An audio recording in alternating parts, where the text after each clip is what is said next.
Ay, di ako makapag-online sa Facebook. Nung nangyari kaya doon sa account ko.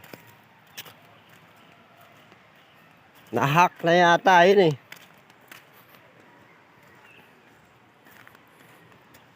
Yan, tingin muna ako ng mga naliligo dito sa ilog.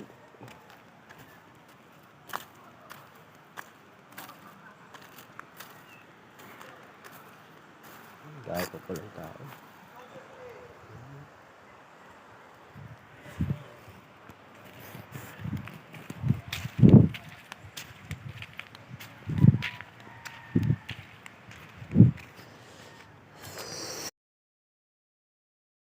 Yan, magandang tanghali po guys. Ano, gagawa ako ng lamesa.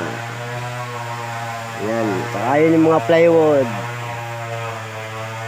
Yung mga ganitong scrap, mapakinabangan pa to guys. Ano. Yan, gagawa ako ng bisan dun sa ilog. Yun ang aking pambubong. Yan, magandang tanghali po sa inyong lahat. Ito guys, yung nagiba kahapon na kubo. Pero okay lang, hindi naman sinasadya eh. O yan na, nirepair ko na, okay na. Nakatayo na uli. Meron lang nagsasabi bakit daw hindi ako magtrabaho.